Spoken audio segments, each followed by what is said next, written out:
o sea, en la maternidad tenemos que ocuparnos de tantas cosas, que ocuparnos en cómo van a ser nuestros hijos culturalmente y cuál va a ser la identidad que va a elegir y si yo voy a tener más ascendencia que el padre en su identidad. Es como, no, es un montón, porque además la mezcla está hecha. Ellos son hijos de brasileña y uruguayo, blanco y negro, o sea, son después, ¿qué van a hacer con eso? Que se arreglen. No nací mamá al aire, un podcast para madres de todos los tipos y personas que resuenen con la maternidad. Despertaste y soñaste coros, donde vamos a hablar a calzón quitado sobre aquello de lo que no se habla tanto, lo incómodo, lo incuestionable y también de lo otro, lo disfrutable. Antes que especialistas, en este podcast somos madres, mujeres que intercambian, se acaloran, se emocionan y también la pifian. ahora es de madrugada y Porque no nacimos madres. hay que caminar a casa contando lunas nuevas. Buenas, hoy estamos en un nuevo episodio de No Nací Mamá al Aire, dándole la bienvenida, primero que nada, a Pato, que vuelve de su licencia maternal también. Pato, que tuvo un segundo bebé. Y Acá estamos. acá está volviendo a las canchas. ¿Cómo te sientes, Segundo Pato? pero bien. Bien es una palabra que, bueno, no dice mucho, pero acá estamos llevándola, adaptándonos. Una nueva configuración de 4 que viene siendo muy linda, muy cansadora también. Y bueno, ya les contaremos. Ampliaremos. También estamos dando la bienvenida hoy principalmente a Denise Mota, nuestra invitada especial, para venir a conversar con nosotras sobre un tema. Bienvenida, Denise. Hola, gurisa. Bienvenida y felicitaciones. Gracias. Al segundo bebé. Denise es brasileña, de San Paulo. En su país trabajó en varios medios y desde hace 20 años más o menos vive en Uruguay. Sí, 20 en febrero ya. Sí, 20. Ahí está. Acá tiene 2 hijos, adolescentes, preadolescentes. Sí, tengo a Lua de 16, casi 17, y a Pedro de 14, casi 15. O sea, están ahí, sí. ¡Qué etapa! Ah, sí. Después te llamaremos para de maternar adolescentes. Me encanta, sí. Cambia todo, sí. Ejerce el periodismo internacional, es columnista de No Toquen Nada y trabaja en el departamento digital de la Agence France Presse, junto a quien habla. Y hoy Denise vino a hablar con nosotras sobre maternidad migrante Que ese es el tema que nos convoca hoy. en el día de hoy. Un placer, gurisas. Muchas gracias. Me encanta. Gracias a ti. Contanos un poquito, Denise, contanos cómo llegaste a Uruguay. Mira, yo llegué a Uruguay porque me enamoré de un uruguayo. Después que llegué acá, que empecé a encontrar otras brasileñas, porque también hay eso, ¿no? Vos llegás en un país sin conocer a nadie y después vas buscando trabajo, porque claro, el primer trabajo que busqué fue para enseñar portugués, que es el más obvio. Y ahí te vas encontrando con otros brasileños y sobre todo en el caso de Uruguay, brasileñas, y 90% de las brasileñas que están acá. Capaz que ahora cambió, pero en 2005, cuando yo llegué, habían llegado porque se enamoraron de uruguayos. Entonces, es un tipo de migración que creo que es muy común y es como una migración suave, ¿no? Hoy en día, si pensamos en el término migración, que trae un peso, o capaz que Tati y yo, porque estamos como, no sé, quemadas por el periodismo, entonces tenemos, ¿no? La palabra migración nos trae un peso muy grande de historias de mucho sufrimiento, que son verdaderos dramas familiares, a veces tragedias. Claro, no hay elección. En el caso de la mayoría de las mujeres, de las brasileñas que están acá, siempre vienen por una historia de amor o por una cosa de tipo, ay, quise cambiar un poco y vine a probar y me gustó y me quedé. Entonces, yo llegué por la razón por la que llegan la mayoría de las brasileñas acá. Me enamoré de un uruguayo que también es periodista, Mauricio. Y vine para probar. Yo estaba muy cansada de San Pablo. Yo vine con 29 años ya. São Paulo es una ciudad muy dura y yo sé que estoy hablando con psicólogas, entonces hago mi propia lectura. Yo soy hija de nordestinos, algo que en Brasil es un trazo de personalidad, no sé si personalidad, pero es como un marcador importante, porque en São Paulo por mucho tiempo se dijo que era la ciudad construida por los nordestinos, ¿no? La típica historia de los que van a buscar mejores condiciones de vida en la ciudad grande, en el sur, en el sureste, no sé qué. Entonces yo pasé muchas partes de mi infancia en Bahía, de donde es mi papá, y en Sergipe, que tienen otra idiosincrasia, otra forma de vincularse, otra temperatura, otra culinaria, y no sé qué. Entonces yo ahí ya era medio migrante también, ¿viste? Porque mis padres eran extranjeros en São Paulo, y mi hermana y yo éramos las únicas nacidas en São Paulo, paulistanas, ¿no? Entonces, en algún momento de mi vida y de mi carrera, yo ya tenía como unos 10 años de profesión ahí, estaba cansada de la dureza de la ciudad. Es una ciudad muy dura, los traslados, o sea, yo llevaba 1 hora para volver a casa, 1 hora para ir al trabajo. Si llovía, me quedaba en el medio del camino, esperando que bajara el agua para poder avanzar. Muy quemada con la violencia, viste que São Paulo es una ciudad, o sea, puntualmente lo que yo me acuerdo que me hizo pensar nada más fue cuando yo estaba yendo a trabajar y se cayó un hombre a mi lado, una persona que vivía en la calle, y la gente saltaba el hombre y continuaba caminando como si nada.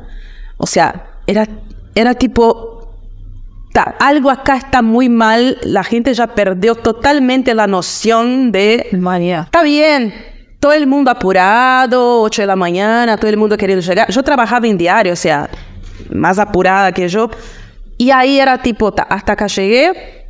Pero el otro factor es que yo estaba enamorada de un uruguayo. Digamos que yo estaba buscando una excusa noble también para decir, ¿sabe qué? Tiro todo y me voy. Y yo había venido a Uruguay a trabajo, conocí a Uruguay y me gustaba mucho Uruguay porque es de esa cosa que Uruguay ofrece al extranjero cuando llega en una primera vez, que es un país a los que venimos de afuera y sobre todo de Brasil. Impresiona primero, bueno, la limpieza que la gente habla en Montevideo, no sé qué, es verdad que está sucia, pero sigue siendo mucho más limpia que São Paulo, más organizada. Imagínense en 2005, ustedes se acordarán, o sea, menos tránsito, la gente mucho más educada.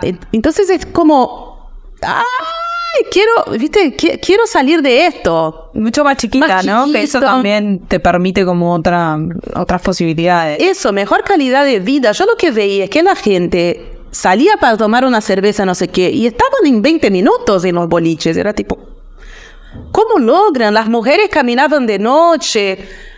Era tipo, en São Paulo había un estrés, o sea, no podías poner el pie en la calle después de las 11 de la noche porque eras boleta, ¿viste? Estaba muy cansada y muy enamorada y dije, bueno, voy a probar y me quedé. O sea, que hace 19 años que me quedé, tuve mis hijos y después me casé y me fui quedando. Me reposicioné profesionalmente, empecé a trabajar en periodismo acá, o sea que todo se va acomodando, ¿no? De a poquito, sí.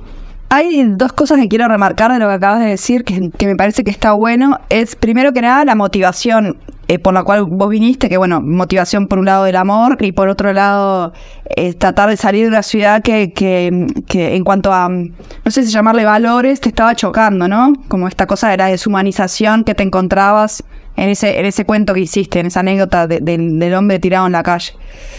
Eso marca mucho la diferencia con las otras migraciones de las que también mencionaste, cuando hay una migración motivada por temas económicos o conflictos bélicos, políticos. Está bueno marcarlo porque también, de alguna forma, marca cómo va a ser nuestra entrevista, ¿no? Porque vamos a hablar de ciertos temas y quizás omitamos otros porque tiene que ver con eso, ¿no? Con la motivación que hizo tu llegada a Uruguay. Me parece que está bueno marcarlo porque para no caer como en la frivolidad de lo que es la migración, ¿no? Porque es verdad que una mujer refugiada o una mujer que se fue de la guerra o que no, claro, o que ya un país sin nada, sin amor, ya tener amor, un amor, me parece ya muy importante para poder construir algo Sí, nuevo. venir totalmente, sí, y venir, y es muy importante eso, venir con la posibilidad de volver, eso cambia toda la experiencia, ¿no? Yo muchas veces pensé en eso, que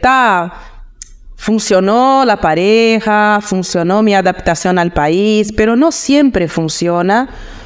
Y es terrible cuando no podés volver, que es el caso de muchas mujeres que sí salen escapándose o sea, mujeres que salen para sobrevivir y no tienen la posibilidad de volver. O sea, es tu última bala, ¿no? Y que después terminan teniendo hijos y tienen que revolverse en el país en donde están como sea.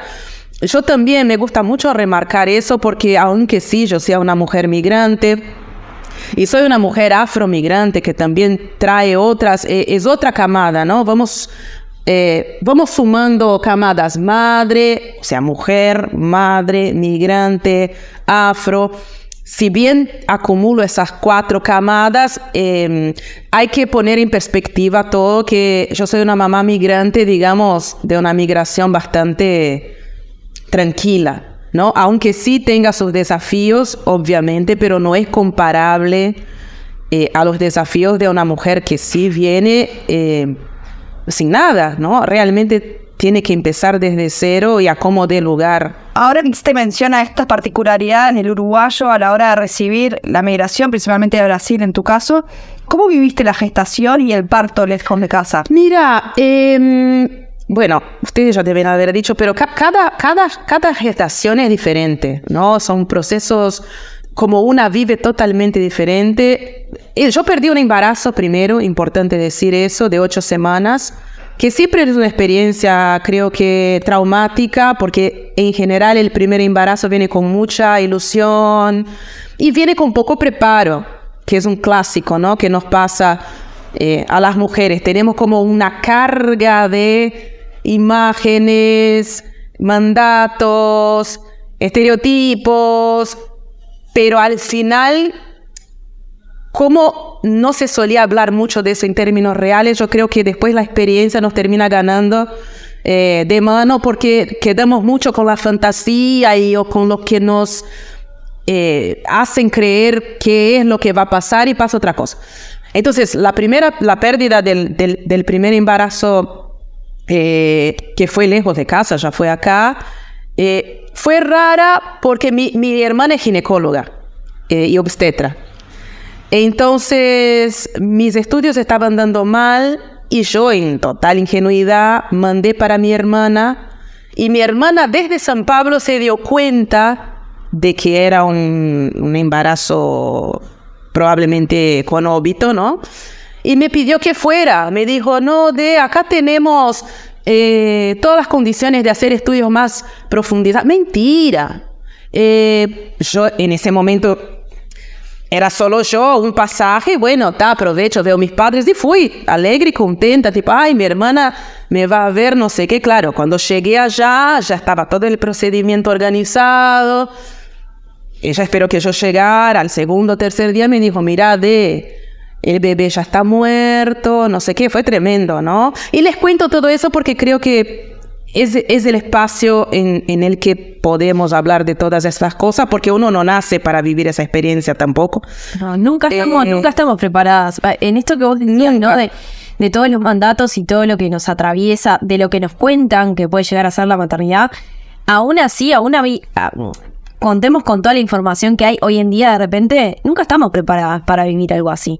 No preparadas cuando estamos embarazadas, ¿no? Para esperar la vida y bueno, que llegue la muerte es algo que nos saca totalmente de eje, ¿no? Y si a eso le sumamos esto que vos decías, de que no se habla de las pérdidas gestacionales prácticamente, que en realidad son muchas más de las que sabemos, y también eso es increíble, sí. Porque cuando una mujer empieza a contar, en cualquier grupo de mujeres que estés, empieza a suceder esto. Aparece otra que dice, a mí también me pasó, son un montón de mujeres que atraviesan esto en soledad y obviamente lo hace muchísimo más pesado y hace que el duelo sea en silencio y menos acompañado, ¿no? Entonces está buenísimo que podamos hablar. Me surge, me acuerdo cuando en mi primer embarazo, el ginecólogo me dijo, bueno, todavía no lo estás, o sea, estaba, ¿no? Pero todavía no lo cuentes, ¿no? Él me dijo eso. También está eso, ¿no? Esta cosa de no contar los primeros meses por las dudas de que si lo pierdo, también hace vivir este tema en mucha soledad, porque soledad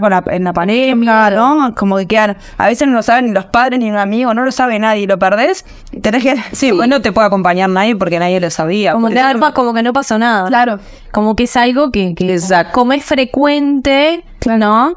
Como muchas mujeres les pasa, es como que bueno, es algo que te puede pasar, acá no pasa nada y seguimos. Exacto, como si no hubiera un proceso, o sea, no somos un par de lentes, ¿no? Somos seres humanos, claramente no es tan sencillo. Bueno, por eso digo que el primer embarazo fue raro porque lo pasé acá, pero lo pasé allá, o sea que desde un punto de vista, digamos, del universo, lo agradezco haber pasado allá porque fue mi primer contacto, ¿no? Con el proceso gestacional. Estaba con mi hermana, estaban mis padres. Si bien estaba lejos de mi pareja, me parece que en ese momento estuvo bueno yo estar acompañada. Él pasó solo y después cuando llegué dijo que pasó muy mal, porque también está eso, los papás también la pasan mal, sí, obviamente, ¿no? Ese proceso que fue doloroso y todo, pero obviamente una se recupera. Me acuerdo que el ginecólogo dijo, bueno, en menos de un año, por favor, no te embaraces, ¿no? Por precaución y no sé qué. A los 8 meses estaba embarazada de nuevo. Con mucho miedo, ahí sí, con todas las precauciones, no conté a nadie. Y ahí ya quise pasar acá, hablé con mi hermana decía, calma, no sé qué. Eso es muy común, el primer embarazo es muy común. Mándame los estudios. Y como que hice un prenatal un poco acá y un poco allá. Y fue todo bien y nació Lua. ¿Toda tu familia está allá en Brasil? Toda mi familia está allá, mis padres, mis hermanas, tengo solo una hermana, mi sobrina por parte de mi hermana, ¿no? Porque tengo sobrinos acá por parte de Mauricio, pero toda mi familia está allá, toda. ¿Nunca vino a vivir nadie acá?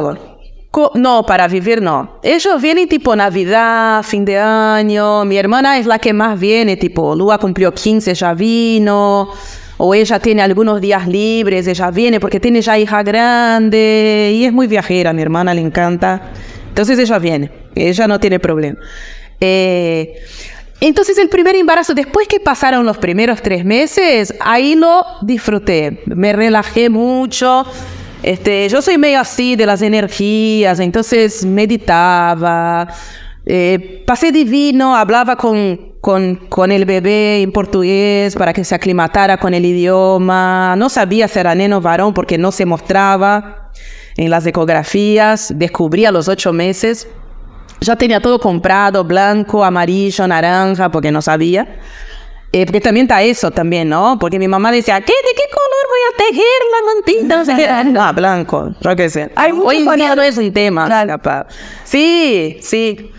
Lo viví con mucha alegría y vino Bárbara. Tuve un tema sí en el parto, que es el tema del idioma y también en las consultas, porque Lua va a cumplir 17, yo tenía 3 años de Uruguay, que es un tiempo bastante largo, pero para un vocabulario específico como es el vocabulario de embarazo y el vocabulario médico, yo no tenía ese vocabulario. Entonces muchas veces el médico era tipo, ¿qué querés decir? Y yo era como... trataba de, ¿viste? Como... incluso de decir lo que estaba sintiendo. Ahí yo sentí algo de dificultad muchas veces de poder decir... Igual nos entendíamos, ¿no? Es portugués, no es griego, pero... ¿Viste que no era específico lo que yo quería decir, pero se entendió? En el segundo embarazo no tuve ese problema porque ya tenía todo el vocabulario del primer embarazo, pero el segundo embarazo fue distinto porque ya tenía Lua, ¿no? Los embarazos de segundos hijos para mí son totalmente diferentes porque tenés que ocuparte totalmente de tu otro bebé, no estás prestando tanta atención en tu cuerpo, no podés descansar cuando tenés ganas, aquel sueño que viene después del almuerzo, no podés dormir. es más guerrero, ¿no? Es más guerrero. Lo viví con mucha felicidad también, pero Pedro, que es mi hijo más chico, tiene una enfermedad rara, genética, congénita, y como que empezamos a desconfiar que eso podía estar pasando ya a los 6 meses. Entonces, hoy en día, él con 14, es como que una empieza a mezclar todas estas memorias de infancia. Es como que no logras disociar de la duda, la preocupación, el miedo, los estudios, tuvimos muchos médicos. Él tiene convulsiones, entonces tuvimos muchas internaciones. Entonces hoy en día yo miro para atrás y son 2 procesos, si bien los 2 procesos fueron sanos y buenos y parecidos, pero hoy en día es como que son 2 experiencias de maternidad muy diferentes y que yo las siento diferentes desde la raíz. ¿Viste? Es raro, es como que la maternidad, cuando analizas después de un tiempo, viene como un combo. Es como que no disociar mucho, es como que la sensación que te genera mirar para atrás y ver cómo fue el nacimiento de tus 2 hijos.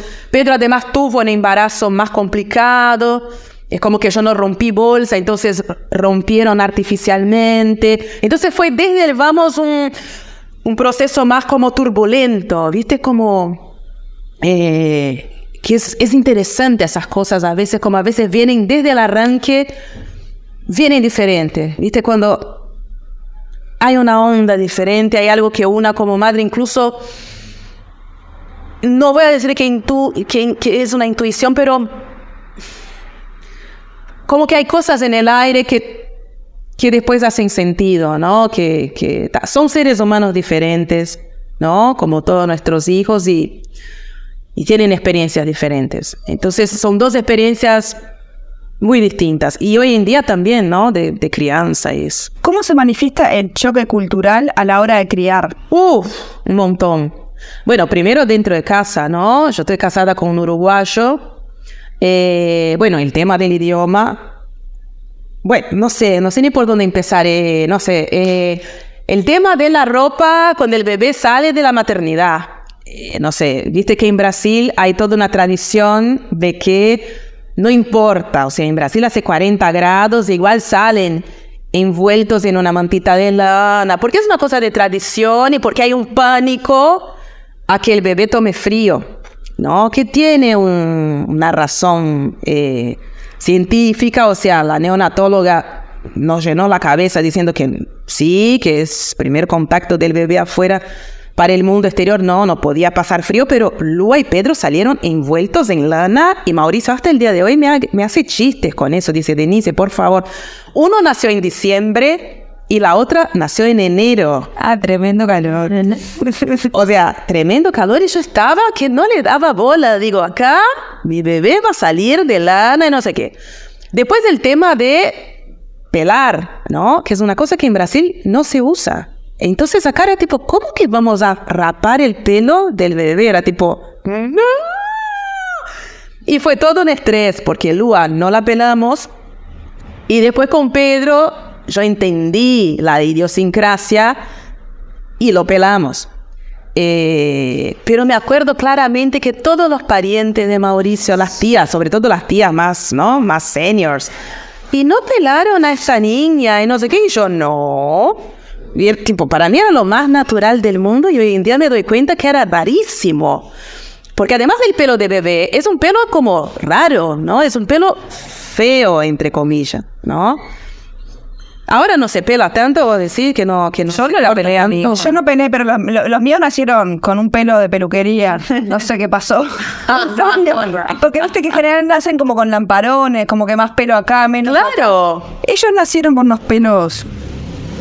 No. Estilizado. Como parados y verdad que era como parecía que habían venido. Entonces no los pelamos, pero en realidad creo que no se estila tanto como. O sea, ahora sí, a no ser que realmente. Hay de todo. Sí. Pero me acuerdo mi madre me decía por qué no los pelaba también. Se ve que también es una cuestión general. ¿Y el idioma? No sé, y después, bueno, el idioma, todo un tema, pero hay más un tema de. Hay un momento, o sea, los niños sí aprenden, saben mejor que yo 2 idiomas. Lua, de hecho, Lua, su primer idioma fue el portugués. Yo hablaba con ella en portugués desde la panza y después, claro, al ser la madre, yo hablaba con ella en portugués desde la cuna y veía cosas en portugués. Veía Xuxa, veía las referencias que yo tenía. Yo tengo una sobrina que ahora tiene 20. O sea que cuando Lua nació tendría 3, 4.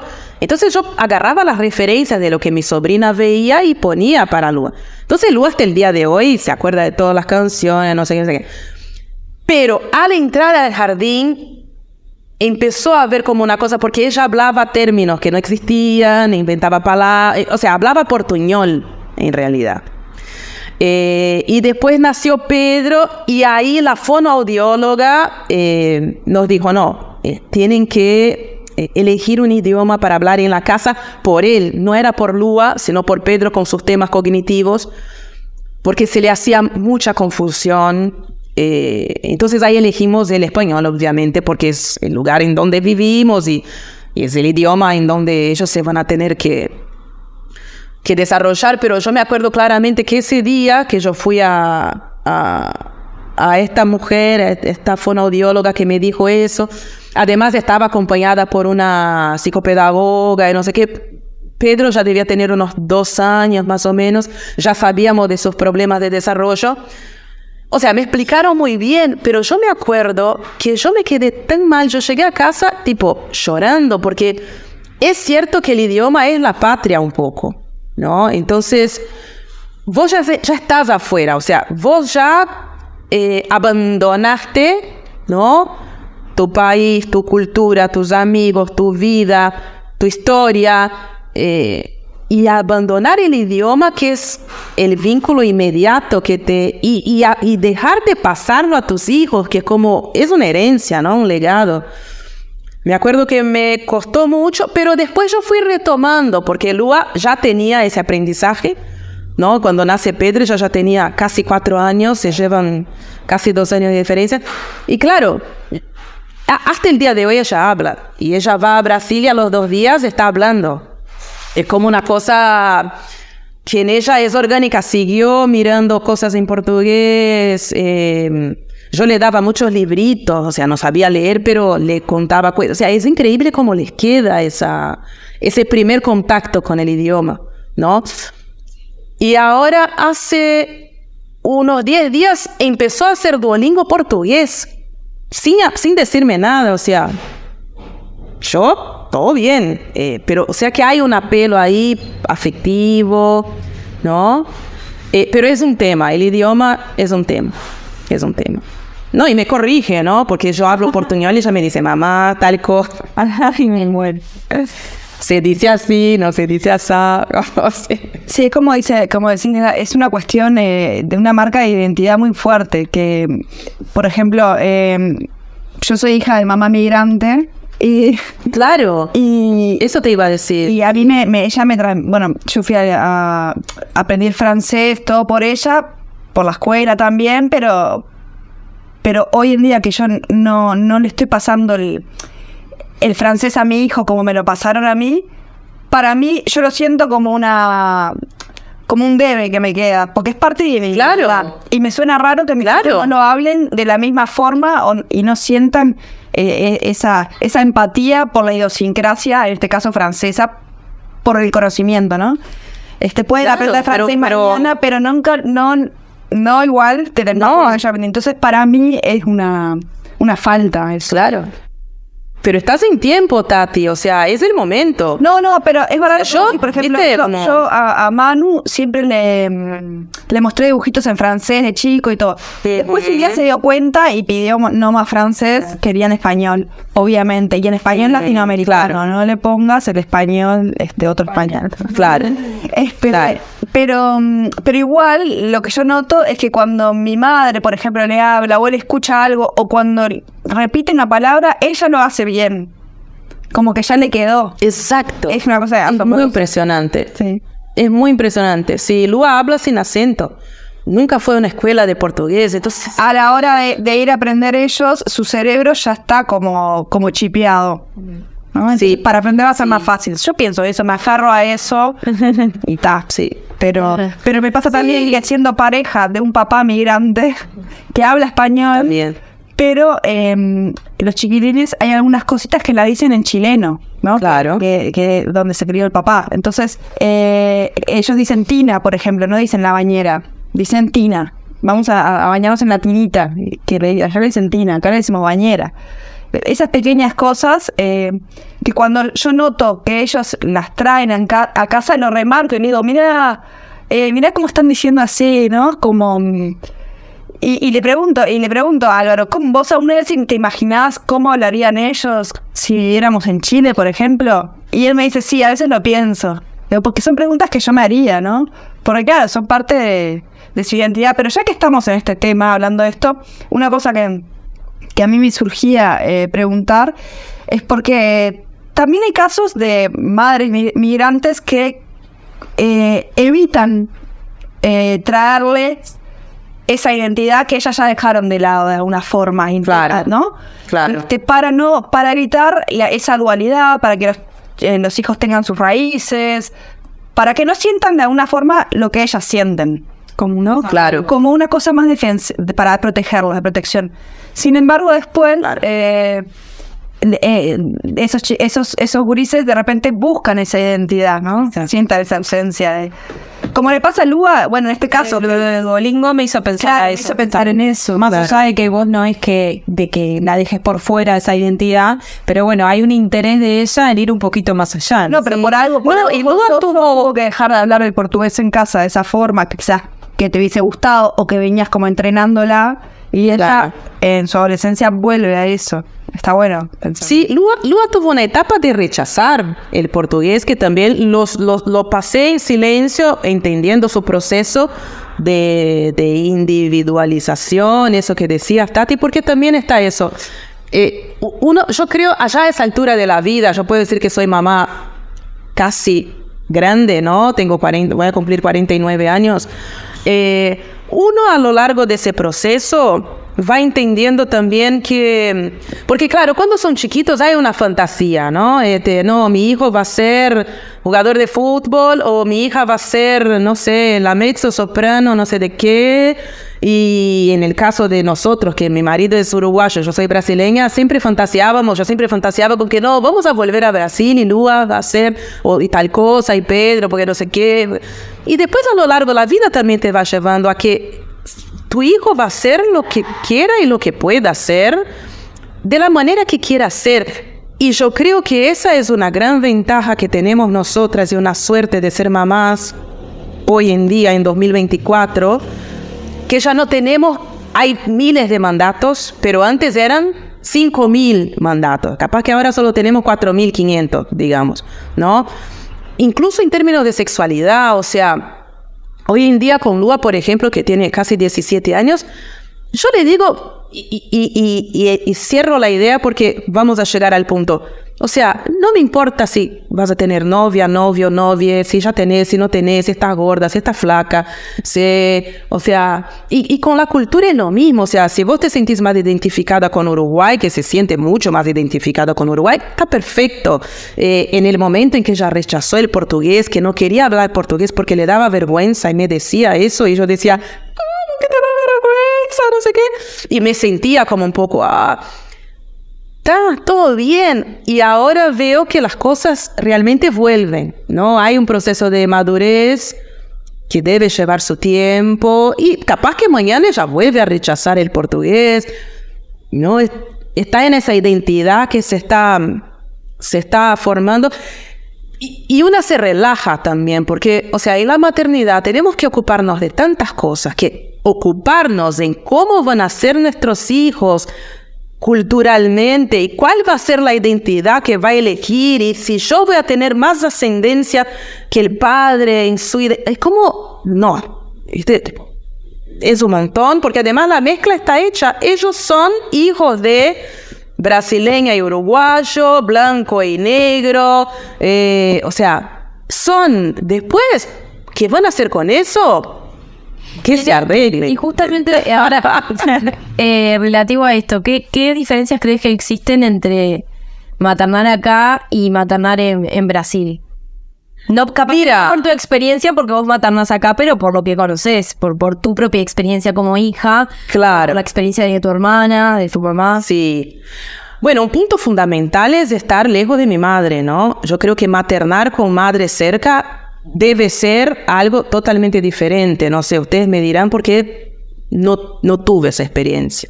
¿Viste? O sea, mi madre ha venido, pero puntualmente, cuando nacieron los niños, pero en un día de fiebre yo nunca hice, mamá, que... Y fantaseo un poco, he fantaseado, ahora no, porque madre grande, pero he fantaseado un poco en los momentos de crisis cuando ellos eran muy chiquitos.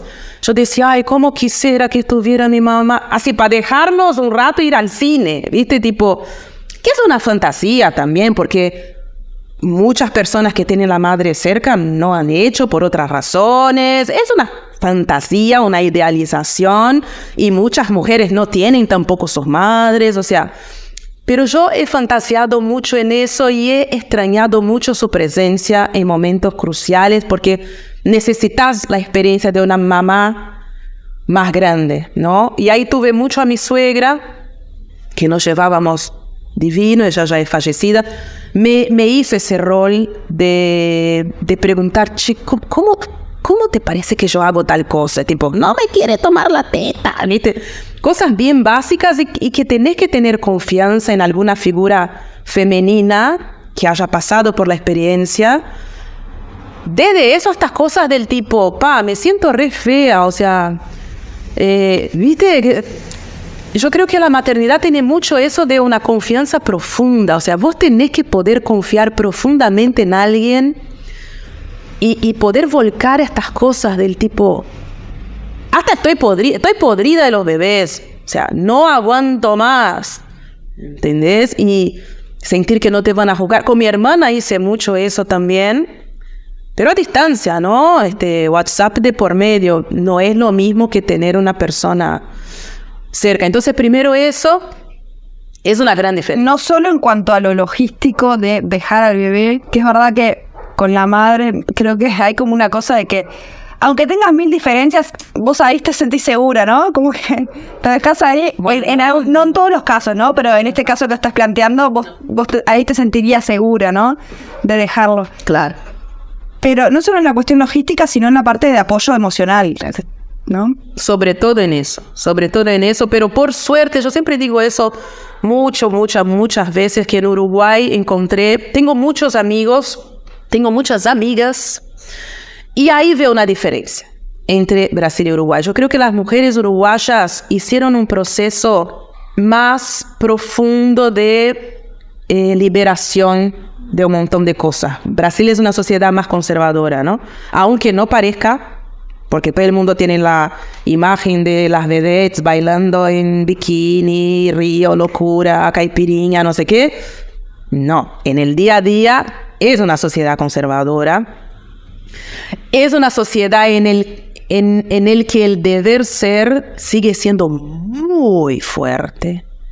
Las apariencias son tremendas. Y en San Pablo, además, es muy importante cómo te ven. El mandato estético es muy fuerte. Entonces, ¿cómo que vos tuviste bebé y seguís gorda? ¿Viste? Todavía hay una cosa del tipo, tenés que estar con la cola así, ¿no? La cosa exuberante. O sea, estamos todas en carnaval, 24 horas por día. Hay una cosa también que una amiga siempre me dice, que es la dictadura de la felicidad también. Tenemos que estar todas... Viste que terminamos siendo un poco personajes de nosotros mismos, y eso en sociedad también pasa colectivamente.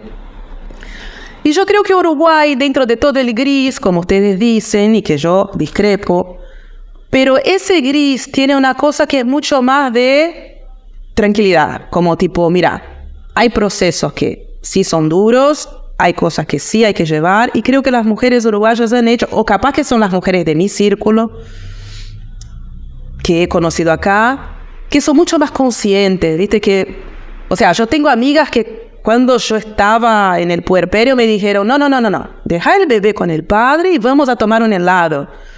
O sea, amigas que se dieron cuenta e intervinieron. ¿viste? O sea, y varias me hicieron eso. Entonces, yo no sé si en Brasil hubiera pasado. De alguna forma, acá pudiste hacer una red que incluso pensás que en Brasil, estando cerca de repente, amigas de toda la vida, quizás no la podías crear. Yo creo que sería como más... Yo creo que estaría más sujeta... También por estar más cerca de mi núcleo familiar, yo creo que estaría más sujeta a los mandatos, ¿no? Ay, pero vas a dejar a tu bebé tan chiquito y vas a tomar en el... ¿Viste? Esas cosas que también la contra a veces de estar muy cerca de tu familia sanguínea, también es como que te pones en otro rol también, ¿no? Es como que no querés defraudar a toda la... ¿no? Ese padre y madre, querer ser la hija perfecta. Acá al estar lejos, y esa es una gran ventaja de estar lejos, es que está. Por eso, soy lo que soy y si tengo ganas de hacer tal cosa, ¿quién me va a juzgar? O sea, de última, la familia de mi marido, pero viste que la relación es diferente, ¿no? No tenés... Sí. Yo ahí veo dos cosas que están buenísimas a señalar. Una, esto de como de la fantasía de la madre esa ideal, la madre de la madre, ¿no? Sí. En la que nos vamos a poder apoyar y que va a estar ahí 24/7. Nosotras que trabajamos con maternidades, sin necesariamente ser una persona migrante, ¿no? Pero esto igualmente nos encontramos una y otra vez con mamás que se frustran y que su expectativa en relación a cómo va a acompañarla a su mamá no coincide con lo que después termina pasando, ¿no? Entonces Sí. creo que eso sucede mucho y a su vez también la segunda cosa que se enlaza con esta es como una y otra vez volvemos a corroborar a corroborar que las mujeres terminamos siendo quienes nos sostenemos, ¿no? Vos traías el ejemplo de estas amigas que te decían vamos a tomar el helado, y ese lugar de intimidad, ese diálogo honesto en el que realmente podemos decir lo que nos pasa sin miedo a ser juzgadas, se termina dando en esos vínculos, en vínculos con otras mujeres, muchas veces mujeres madres también, pero no necesariamente con nuestra familia, a veces tiene que ver con las amistades, tiene que ver con mujeres que fuimos conociendo en el camino de la maternidad, eso pasa muchísimo también, o que las conocimos en la clase de parto, o en el pilates, o en lo que fuera, ¿no? Y que ya nos une esto, ¿no? De que, bueno, estamos entrando en esta etapa medio juntas, y desde ahí nos empezamos a conocer y a sostener, ¿no? Pero la importancia de, bueno, de poder ir armando la red, cada una la que pueda ir armando según lo que tiene, según lo que quiere, según lo que le hace bien, pero sí la importancia de que esté, ¿no?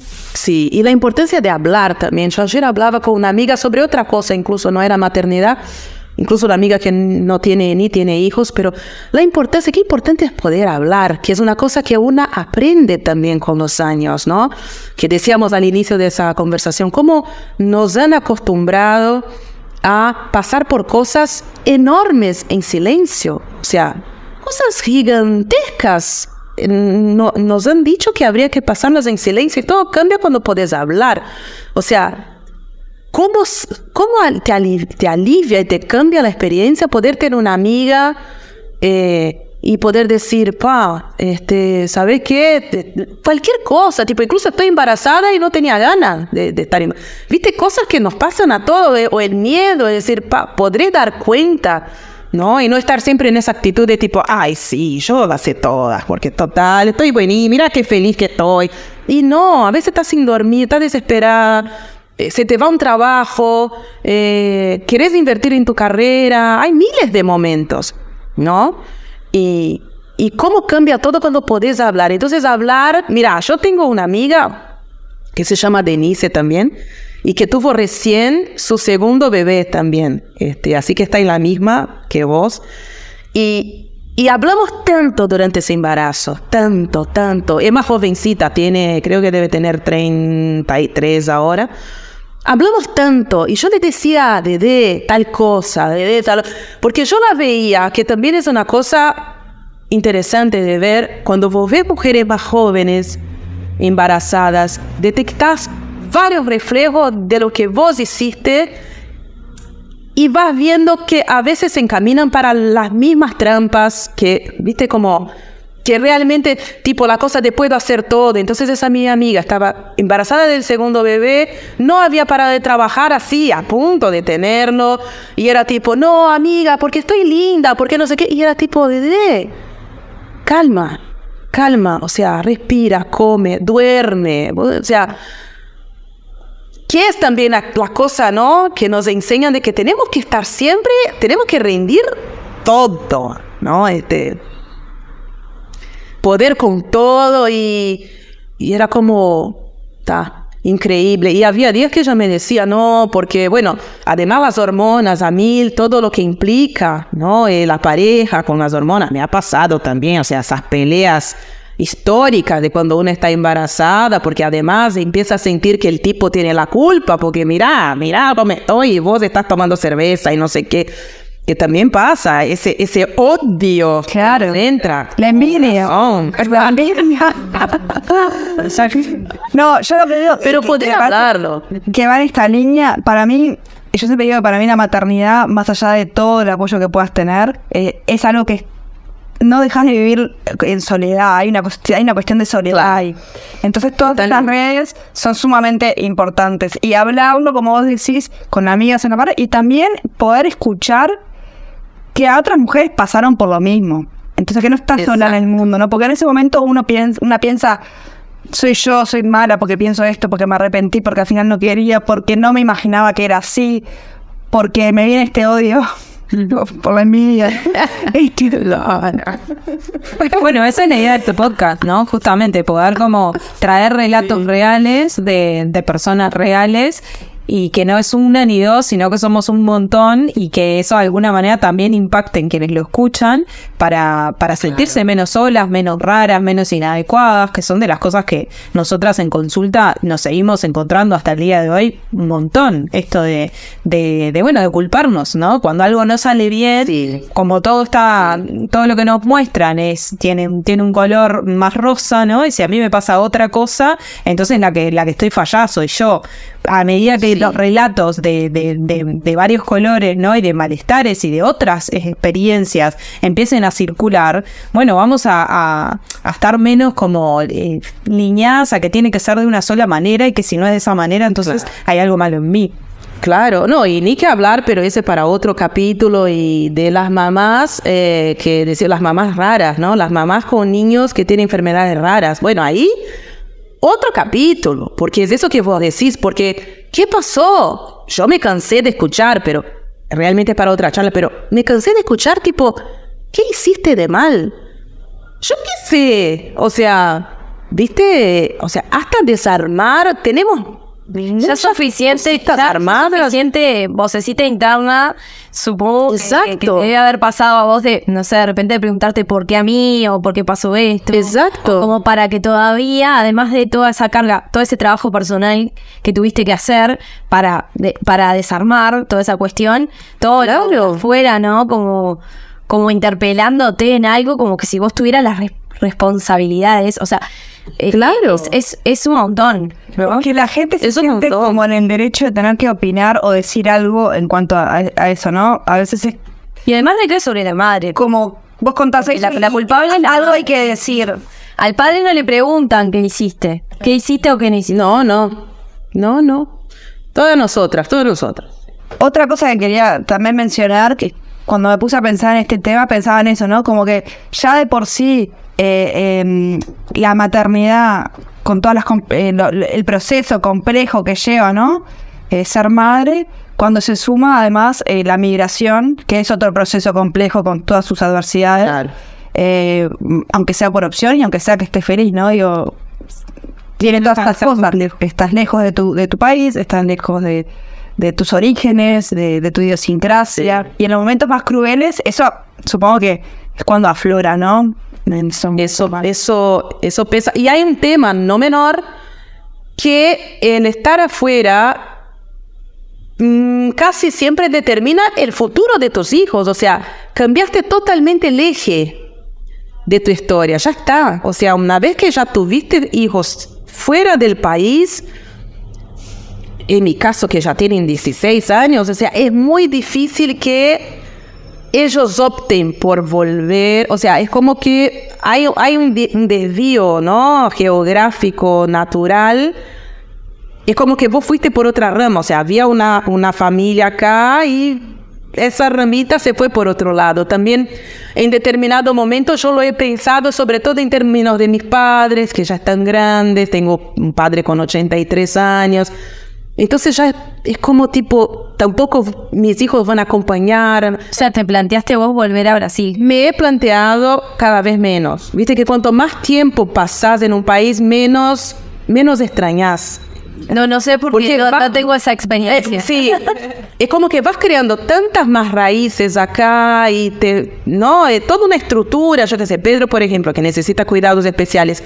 Tengo todo organizado en Uruguay, o sea, estamos bárbaros. No quiero volver a San Pablo para volver a Empezar de cero, ¿no? un especialista, la mutualista, no sé, la fisioterapia, y Lua, buscar liceo, último año. Viste que y tiene que volver a ser amigas, y no sé, mi pareja buscar trabajo. O sea, es inviable. Es una cosa que hay que pensar, sí, que eso... Yo vine e iba a venir igual, pero yo digo que en el momento en que tomé la decisión no pensé en todas estas variables porque es imposible, o sea, no iba a estar tampoco calculando. Capaz que si lo pensabas tanto no lo hacías también, entonces necesitábamos no pensar. Como la maternidad misma, ¿no? En algún punto tenemos que fingir demencia y decir, bueno, va para ahí. Ay, me tiro en esa pileta. Porque si las calculamos todas, nos quedamos quietas. No haces nada. No, es un tema, el tema del futuro también, porque claro, Lua, y lo veo ahora, porque Lua está con 16 y el año que viene supuestamente ya podría hacer la prueba universitaria allá, que se llama vestibular. Y mis padres lo están comiendo la cabeza y mi hermana también. No, vení para acá, porque acá tenés casa y hacé la prueba, porque de última hacé la prueba. Si pasás después, ves. No, ¿cómo va a hacer una prueba y después? Para que vaya, ¿viste? Porque... creo que también inconscientemente ellos quieren como reencauzar esa parte de la familia, tipo, tu madre una loca se fue, pero vos volviste a hacer el camino de vuelta, ¿no? Pero no hay caso. Lua va a ser Andelar o... Nunca sabes. Yo creo que hay nosotros, en mi caso, nosotros los 3 hermanos fuimos para allá. Ah, mira. Como un año, yo duré un año, mi otro hermano duró un año, y el tercero vive allá. Vive allá. Y vive... Lograron, tu mamá logró. No, mi mamá vive acá.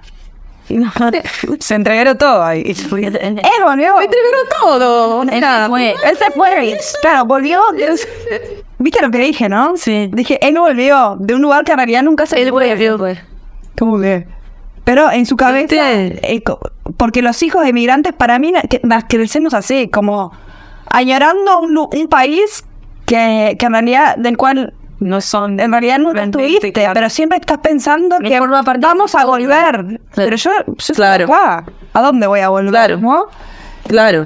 Pero un poco... Además es el país que tu mamá te contó. Claro. No, yo a veces pienso mucho eso, que Lua tiene el Brasil que yo le cuento porque nunca ha vivido allá.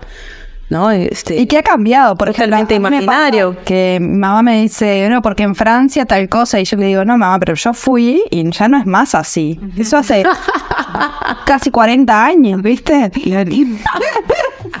Pero claro, queda la instantánea de aquella época, que es la que te transmiten y la que vos vas a buscar después. Claro. Yo un poco para cerrar, lo que quería mencionar es que este tema también está bueno traerlo para de alguna forma fomentar la existencia de políticas públicas en salud mental que abarquen, ¿no? Que tomen en cuenta esto. La migración, sí. La maternidad en las mujeres, ¿no? Que tomen en cuenta esto a la hora de abordar políticas de salud mental, me parece. Está bueno, yo siempre lo remarco porque me parece importante que este podcast tenga como eso, ¿no? Esa intención de fomentar ese tipo de cosas. Sí, seguir sumando la lista de los deberes de la salud mental materna, ¿no? Porque son un montón. De la salud mental. De la salud mental. Después de la salud mental materna. Y con respecto a la salud mental materna, integrar esto de la migración es súper necesario. Hoy en día, que además hay un montón de migrantes acá en Uruguay. O sea, cada vez hay más. Sí. Entonces, creo que es algo que es necesario poner como sobre la mesa de que hablarlo y visibilizarlo. O sea, la idea de nuestro podcast también es como darle luz a ciertos temas que de repente no se hablan tanto. Sí, un montón de Es una migrantes de población nosotros. sumamente vulnerable además, ¿no? Claro. Que además de mujeres, Sí. que ya sabemos cuál es el lugar que ocupa en la sociedad, mujeres migrantes con niños a cargo. O sea, Sí. Con niños a cargo, con pocos recursos. Sí. A veces con no posibilidad de vuelta a sus países de origen, como vos decías hoy. Ese es otro tipo y de madres solas, ¿no? Sí. Muchas veces, jefas de familia, de hogar. Claro. O sea, muy necesario.